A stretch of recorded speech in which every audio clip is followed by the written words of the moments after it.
Greetings. My name is Kate Rademacher, and I am delighted to be here with one of our longtime friends and colleagues, Kathy. She goes by we were just talking, her writing name is Kathleen Long Bostrom. She goes by Kathy, I think, for most of the time. Is that right, Kathy? So I'll Yes, call I you. do. Kathy's taught at a number of our conferences, and she's published over nearly 50 children's books, which is amazing. She's also an ordained pastor in the Presbyterian Church USA, and she's written a fabulous new book called Since the Baby Came, A Sibling's Learning to Love, Story in 16 Poems. And this book is all poems, I think, pretty much, right? Which is amazing. The whole So, thing. Kathy, maybe you can just start off by telling us about your latest project and sort of what was the inception? Tell us the backstory. Yeah, the conception of it. I wrote one blog that went through the whole process of writing the book using conception, first trimester, second trimester, third trimester, and birth, because this was a long time project in coming. So I'll try to keep it short. About 10 years ago, when I was still living in Illinois and just feeling that shifting in my own life from serving as a pastor, which I'd done for 30 years with my husband, to turning to writing full time. And I attended a children's book writing conference with a friend in Illinois. And there was a lot of talk in those days about core curriculum and what kinds of curriculum should be in what kind of subjects and topics and books should be in schools at different ages. And my friend was in educational publishing, and I asked her, well, where do you see the gaps in the books that are available for use in schools for things? And she immediately said poetry. And I immediately thought, aha, I'd like to tackle that. So I have written in poetry much of my writing life and even some sermons along the way. And so I feel like I have fine-tuned that craft. But as the book was swirling around in my brain and praying about what do I do with this, my feeling was that I wanted to write a book in poetry, but not the same kind of meter and rhyme for each single poem. Because so many children's books are written that way. And I thought, well, how can I excite children about poetry being more than just the mostly similar couplets and things that they hear? Nothing wrong with those. I've written a lot of books that way. And I decided to research the different formats of poetry. And I didn't really know that many. I knew about a haiku and I knew about a limerick and sonnets. And so I did a lot of investigating different types of poetry. And I thought I need to write a story with a beginning and a middle and an end and an arc and conflict and resolution and all that. It needed to be a full story, not just a book of poems, but a story, and a story for children young enough and what would be something that many of them might be experiencing. And I thought, well, a lot of children have a siblings or awaiting the birth of a baby. So I felt like that would be. So I got to work writing and studying. These are some of the books I used, children's books. Whoops. Okay. Kick in the head, the upside down, and the ABC. So in these books, they showed the formats and things of different poems. Oh, cool. So I thought, well, that looks really fun. So it took me about 2 years to write this book. In first to figure out the topic, and then to write it, plotting out the story and which poem fit with what, and which poem was I going to use. And some of them are very complicated. And you'll see that in the back of Since the Baby Came, brief descriptions of it. So it was a secular book at the time because I thought it could be used in schools. Boy, and my agent would send it out and send it out and send it out and send it out, and it just got turned down.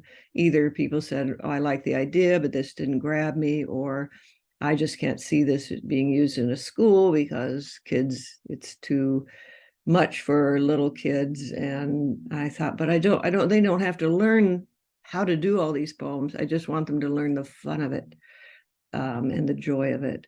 So it was rejected for many, many years. And then through a children's Christian children's books online conference, an editor, Sarah Rubio, was at online and speaking at one of the same ones I did 2 years ago. And we were allowed to send a manuscript, and my agent sent her this manuscript for Mom is Having a Baby. And she loved it. And it was, so exciting. Like, finally someone gets at what I'm trying to do with this book, is just tell a story and make it in a way that would be fun for children and parents, because parents have to read these books over and over and over again. So then she asked if I could add a Christian part to it, which was perfectly fine with me. I was happy to do that. But you can't just take the poems that are already crafted to the nth degree with syllables and rhyme and scheme and just change them up. So I ended up writing a couple new poems. And one of my favorites is Jesus was a baby too, just like me and just like you. That was newly added to the book. So that's where it kind of got, it took months and months. It kept having to pass through each level of publishing, from the acquisitions and the marketing and the publicity and all these levels. And at each time I knew that it could get cut. So it was a long waiting process. I guess that part probably took about 6 months until finally, hooray, the book was accepted. And I can talk later about this, but I think the whole aspect of timing in a book really matters. I get so anxious, got to get this book out in the world. I'm getting older, and God's timing is sometimes very different, but perfect. So I'll talk more about that, but that's how the book got its start in the world. And I had so much fun writing it. I can't even say. It was like one of those works where I couldn't wait to get up in the morning, couldn't wait to sit down at my desk, couldn't wait to play with the rhymes and the poems. And so I had a great deal of fun working on this, playing with this. That's great. Well, congratulations. It sounds like it took a lot of tenacity. So I'm grateful that you stuck with it, because it's a really, really engaging book. And as I was mentioning before we started the recording, it was perfect for me to read this because my brother just had his second child. And so I really identify with, I'm the oldest, and I identify with his oldest, who's a girl who's been waiting for this baby brother to arrive. And then when the baby brother did arrive, had a lot of the same feelings that were kind of portrayed in your book, mixed feelings, I should say, Feelings, yeah. Love and frustration and surprise and shock of what it was really like to have a baby in the house. Yeah. So, I'm curious if you can just tell us a little bit about your own experience as I think you say in your biography that you're the middle child. So, and you're also the mother of three. So you've observed these dynamics of conflicted feelings among siblings. We should put it that way. Maybe you can. Right. Every child has different experiences when a sibling arrives or is as you're preparing. And so one thing and you got it right there, I wanted to show all those emotions in an affirming way, so that children who sometimes you don't even know how to put it into words, like I'm feeling left out, or this baby's driving me crazy, but I don't want to say that. So I wanted to have poems that address all those variety of emotions in a loving family, where even just having a poem about it affirms that that's an okay thing to feel. You can feel frustrated, you can feel left out, you can feel happy, and it can all happen on the same day. As my experience, I was 3 years younger than my sister and 3 years older than my brother, and it's a weird dynamic when you have 3 kids, because I think there's always shifts. And my brother and I were super close. We still are. My sister was more the older sister, watching out for us kind of thing. And I don't really remember being jealous of my brother. He was such a happy, cheerful guy. But the one incident I do remember back in the old days when kids wore big thick diapers and plastic pants, and Yeah, I can still see it in my mind. My friend and I were playing doctor, and my little brother's crawling around on the floor. He just was happy all the time. And we had this pencil with lead, and we were pretending to give him shots in his diaper. And my mom saw us and freaked out, like, "Oh my God, don't poke the baby with a pencil." So I don't know if there was a little aggression in what we were doing, in a way, or just he didn't care. Um, so I don't remember. I think I always felt a little odd being the middle child because my siblings were brilliant in math and science and all the things I wasn't. So in that sense, there was a feeling of, well, look at me, what can I do, kind of thing as I was growing up. With my own kids, they're each 2 years apart, so it's a little different when Amy was born, Chris was 2, and I just remember, and we have pictures of him coming in and just laying his head on her bassinet and staring in at her. And then when David came along 2 years after Amy, we just it was a crazy house for sure. They all did really well as little ones, but we tried to spend time with each of them as best we can. It was difficult. I think the rivalries developed as years went on, and those were some more challenging times. But now they're all the best of friends. So, this is what you hope for as a parent. Um, I think reading with our kids was one way we gave them each individual time. And at night, when we weren't having a session meeting or work meeting, we would always read to them and take turns. So Greg would be with one, I would be with one, and the other one was sort of having a little downtime just by themselves, waiting and picking books. And we spent about a half hour with each child. By the end of the night, that's like an hour and a half of reading books, and we would be tired. And I would inevitably go up to for the last shift with the oldest, and Greg and the child would be like passed out asleep. I thought, what a great thing to fall asleep reading books, I guess. So those are some of the challenges, I think, is just giving time. The baby takes up so much time, and you're tired, and where does the older child fit into all that? Depending on their age, I think it varies. Did you have things like that happen in your family too? You have Yeah, I mean, it's so funny. I think it's because, that, and really it's about attention so much, you want the attention. And I see that playing out with my niece, who now is like, used to get all the attention and now has to share it. And so on that note, one of the poems in your book that I really loved was the page called "Look at Me," because I think it captures that spirit of, really, I've come to realize, both as a parent and as a daughter, that a lot of what kids want, even adults, when is their parents to see them, and not even necessarily to do stuff with them, but to watch them do stuff, look at me, look at me. So I love that this page is called that. So would you be willing to read us maybe the poem on this page? Sure. Look at me. So you can see in the book, everybody's staring at the baby, and there's the little girl like, look at me. Everybody wants to see the tiny baby, sweet and new. I want to tell them, look at me. I'm lots of fun to be with too. See the things that I can do. I use a toilet when I pee, and I know how to tie my shoe. I run and jump and climb a tree. Made this picture just for you. Know my letters A through Z. I'm lots of fun to be with too.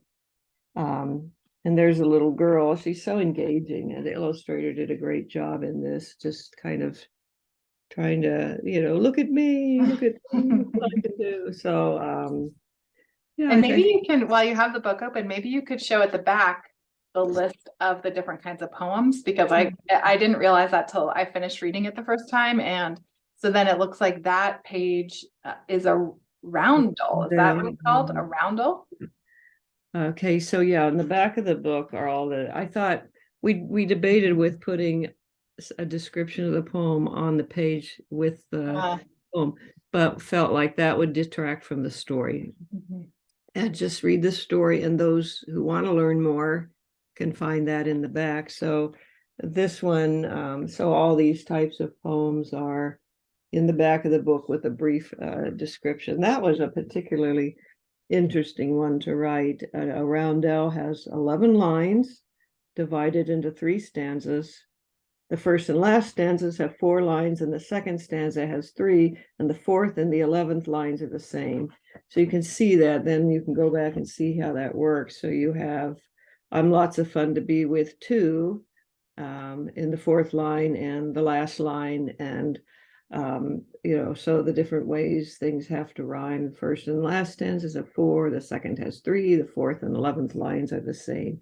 So very, very complicated to do that and get the words that will rhyme, because I tried to do it with rhyming within the stanza when possible too. So anyway, I love that. There's a story behind that little dog too that I can tell if we have time, but there she is with little goggles on, riding along. She's a character throughout the book, and she's actually, I can talk about that if you want, but I know you have other questions Well, too. I mean, that's a good segue because I had questions about the illustrations. The illustrations, as you said, are really dynamic and wonderful. And I'd love to hear about the doggy. And also, I just noticed that the people that are depicted, it's a very diverse in a lot of different ways. And it looks like the main family that the book is about is biracial. Right. And so can you just talk some about, how you worked with, look at that very wonderful family and beautiful illustrations. Can you just talk about how you work with the illustrator on this project, and how do you, it sounds like the dog has a backstory, how do you as an author work with the illustrator to make some of these decisions? Well, this is my 54th book published. I probably have 100 more in a drawer. Still going to waste away. But and for most of those years, I had little or no input. The writing has changed, the whole process. I had little or no input into illustrations. There were times when I would finish my manuscript, send it in.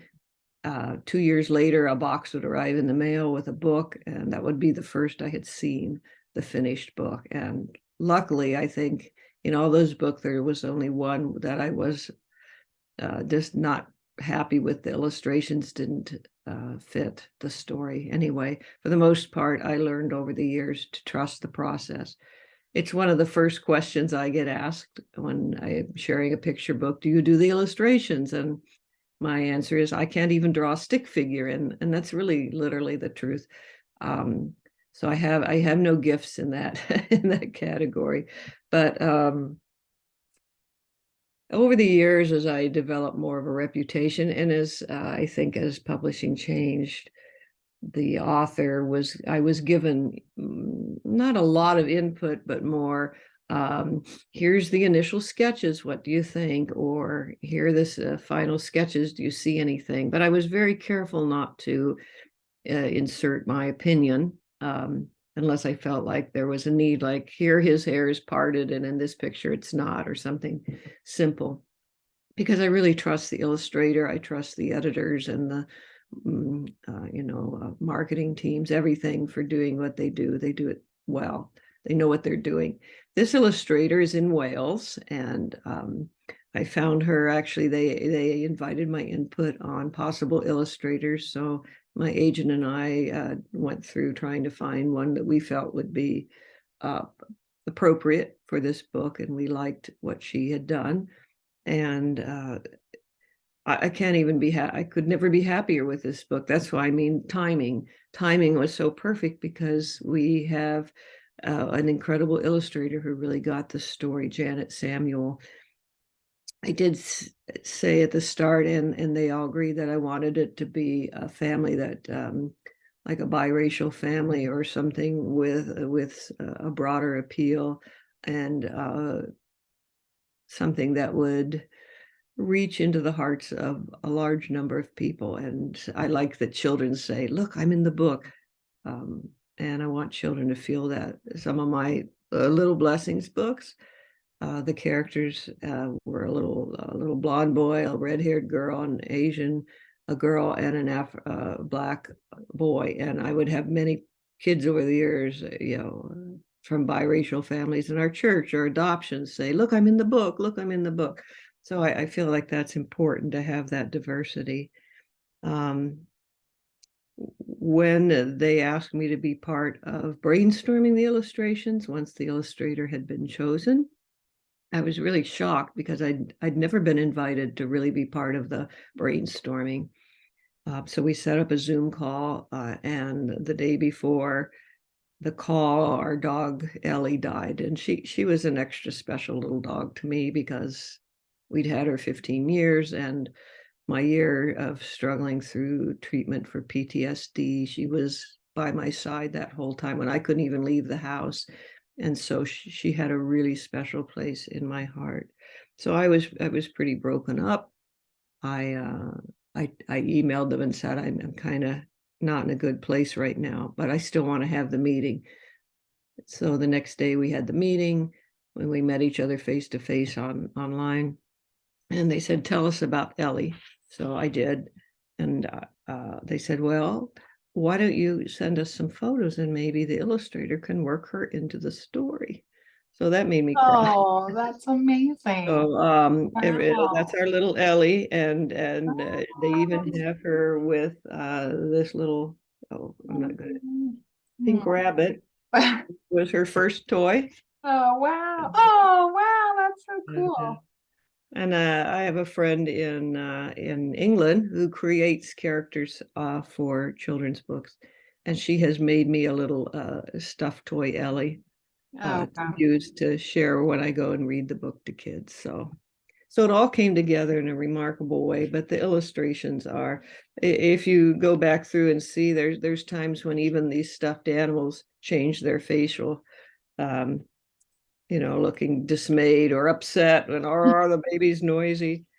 And Ellie has become a very important character because she's by the little girl's side. And in that poem I just read, where nobody's paying attention to the little girl, that little dog's right there with her. So I find it, I think she just became an integral part of the story thanks to the publisher and illustrator's incredible work. Well, Um, that's an amazing story. I remember the first time you and I met, you told me about Ellie and how special she was in your life and in the world. And so that's really incredible that she could be included in this beautiful way. And so, and I think many people could probably relate to just that of how much a pet can also, an animal can provide such a friendship and comfort, especially during periods of big transitions and change and disruption. And, we've all gone through so much of that during the last few years that I think this book has a lot of, broader themes that are really, I think, resonate with a lot of people. yeah, Well, I tell hope me about next steps. We are sort of still living in a hybrid world. Are you getting out to do much book events, or are you kind of doing the book launch online? How's it going so so. It's a difficult world. Just it has become especially as a Christian book author. When my first books were coming out, and I was a pastor, all the local bookstores, there were children's bookstores all over northern Illinois where we lived, and they would stock the books and they would have them on shelves, and so people would walk in and see the books and find out about them that way. It was before all the social media things, so bookstores were the way that the word got out. And I really miss that. And I really miss having the one-on-one interaction, signing books and being with kids. So I'm trying to find ways to do that, maybe go into some preschools with the book, churches, do some things where I want to interact with the children, I wanted to talk with them face to face. So I haven't done any of that yet personally. I've written blogs and newsletters and social media posts and all that to get the word out. I'm looking into doing a virtual book launch of some sort. I'm not quite sure. I need to learn how to do that. So that's something I'm trying to figure out. Contacting local bookstores and libraries. And again, I wrestle with this because they're the Christian content of this book and most of my books. Um, it's not always welcome in a public setting. So, but I talked to a friend who said, at a library, you could just read parts, read it. And then people like it or they don't. You didn't, it's okay. This is your point of view. And you don't, it's okay. It's part of the book. It's part of the story. The poem, Dear God, is all about a child. That is a poem I wrote specifically after the book was being looked at, where a little child goes through in her, dear God, I don't know what to do. I'm so upset. This is, and he just cries, and it's upsetting, and she's pouring her heart out to God and expressing. So in that one poem, all the feelings are in one poem. Her as she progresses with releasing all her concerns and to God, she talks about, well, what can I do? I can sing them a lullaby, and then I start to feel happy, and my heart fills to the brim, and I'm so in love with this baby. So I think that's really an integral part of the book, the faith part. So I want to be able to find venues where I can share that. I will be signing books at a San Diego book festival in August. So hopefully I can make some, meet some people then. That's great. Well, again, I think this would be such a perfect gift for a family who's expecting. So I hope that it can reach that audience. And earlier, a few minutes ago, you said that you had something to say about timing in relating to all this. Like, I'm not sure if it sounds like it was a long journey writing the book and seeking publication, and now you're here. So yeah, tell us about the timing and how that all played out. Yeah, so like 10 years in process, and the writing of it, the revising of it, the rejections for so many years. And in the middle of that, or early in that process, we moved, came to a new place. I didn't know too many people, didn't know any people, and making connections with a writing group, working on the book. And then so I think if this book had been published 3 years ago or 5 years ago, or when I first it would have been a totally different book. It wouldn't have had this incredible art and the diversity and the story that it has now. It wouldn't have had this illustrator, probably. Who knows what? It might not have had the faith content that we added to the book, which I'm really happy with, because that's who I am and what I like to share. Um, None of that would have happened. Ellie wouldn't have been in the book.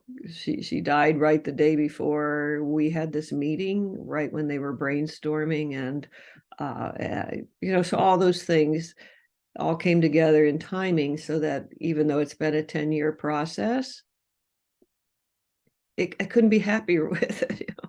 I can't imagine it any other way than it is. I feel like it is I perfect isn't a word I use a lot because there's always imperfections, but I feel like it is a perfect book in the way that it all came together, and the illustrations, and the publisher has been incredible to work with, just amazing. So very grateful that I might not have connected with them 4 years ago or whatever. So the whole experience has been so remarkable. I just have to remind myself of that when I get impatient. I have another book coming out next year that's taken 20 years to find a home. So Wow. maybe I am just feeling like maybe I should just dig out all my old manuscripts. We'll Well, see. I think that, we're doing this interview, of course, for Writing for Your Life, which is a community of spiritual writers. And so I think that your experience and the message there is really important, because we're often so impatient and sort of want to work on our agenda. But as spiritual writers, really understanding what is God's time and how can we be co-creators, of course, in that process, but really trusting the pace and the grace that we are given. So Yeah. well, I that's pray really about exciting. Well, tell us where, it. sort of as we wrap up, tell us where we can find the book. Again, Oh, since the date, everywhere. everywhere. Okay. Everywhere. Well, certainly all the online venues are selling it. Um, I have to make sure it's in the local bookstores. I need to check that, take it in, ask them. I have done that before with books they like local authors. So I need to get out now that the book's out and bring information to the bookstores. So hopefully, get it seen a little bit visibly in person where people are just browsing. Well, we've sent books to a lot of, I'd like to see it in churches. So on church bookshelves. So right now it's just available anywhere. I always encourage people to check independent bookstores if they have them. We want to keep those in business, but I think any which way, it's Amazon, Christian Books, Barnes and Noble, Books a Million, all those venues have it for sale online, and hopefully some in the stores where there are stores. So yeah, I hope people rush right out and find it for Father's Day, maybe, or that would be a great. So can you hold up your copy again? I'm going to read the title again. Since the Baby Came, a sibling's learning to love story in 16 poems. Kathleen Long Bostrom, really beautiful book. And congratulations, over 50 books. That's so incredible. And maybe just to end, I mean, you're such an inspiration to so many. You're prolific and you are so heart-centered and spirit-led. Do you have any sort of words of advice for aspiring authors, whether it's children's book authors or other writers? Just a word of encouragement, perhaps, as we wrap up. I think write, let the joy flow, find the things that fill you with the spirit, where you feel God is calling you to write this book, or it has some way of reaching into people's lives in a wonderful way. Be patient. It's a grueling business, and we face rejections. Even after 50 plus books, I get rejected all the time.